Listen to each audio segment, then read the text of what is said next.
বেতন ভাতা বৃদ্ধি ও বিভাগীয় স্বীকৃতির দাবিতে ময়মনসিংহে মানববন্ধন কর্মসূচি পালন করেছে বাংলাদেশ ডাক বিভাগের শাখা ডাকঘরের কর্মচারীরা। বুধবার সকালে ময়মনসিংহ বিভাগীয় ডাক কার্যালয়ের সামনে বাংলাদেশ ডাক কর্মচারী ইউনিয়ন, বাংলাদেশ শাখা ডাকঘর কর্মচারী সমিতি এবং বাংলাদেশ শাখা ডাকঘর কর্মচারী ঐক্য পরিষদের উদ্যোগে এ মানববন্ধন অনুষ্ঠিত হয়। পরে জেলা প্রশাসকের কাছে একটি স্মারকলিপি প্রদান করা হয়। মানববন্ধনে অংশগ্রহণকারী কর্মচারীরা বলেন, দেশের গুরুত্বপূর্ণ সেবা খাত হওয়া সত্ত্বেও ডাক বিভাগের শাখা ডাকঘরের কর্মচারীরা দীর্ঘদিন ধরে অত্যন্ত স্বল্প বেতনে কাজ করে যাচ্ছেন। আমরা সামান্য টাকা বেতন পাই, এটা বাংলাদেশের জন্য একটা লজ্জার এবং দুর্ভাগ্যের যা আমাদের এই ইডি কর্মচারীদের উপর বৈষম্য করা হচ্ছে।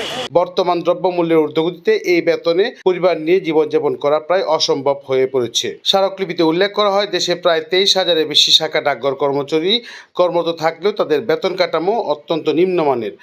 আমার প্রধানমন্ত্রীর কাছে আকুল আবেদন এবং উপরোক্ত কর্মকর্তাদের কাছে বিনীত আবেদন, আমরা যাতে বাল বাচ্চা বউ পুলান নিয়ে ডাল ভাত খেতে পারি, আমাদের কুড়ির জন্য সুব্যবস্থা করে দিতে পারে।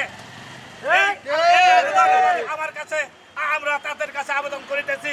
বিভিন্ন পদে মাসিক বেতন 4,000 থেকে 5,000 টাকার মধ্যে সীমাবদ্ধ, যা বর্তমান বাজার দরের সঙ্গে সম্পূর্ণ অসামঞ্জস্যতাপূর্ণ।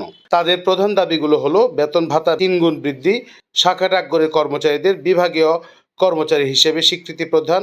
মানববন্ধন শেষে কর্মচারীদের একটি প্রতিনিধি দল ময়মনসিংহ জেলা প্রশাসকের কাছে স্মারকলিপি হস্তান্তর করেন। দ্রুত তাদের দাবিগুলো বাস্তবায়নের জন্য সরকারি সংশ্লিষ্ট মহলের প্রতি আহ্বান জানান আন্দোলনকারীরা।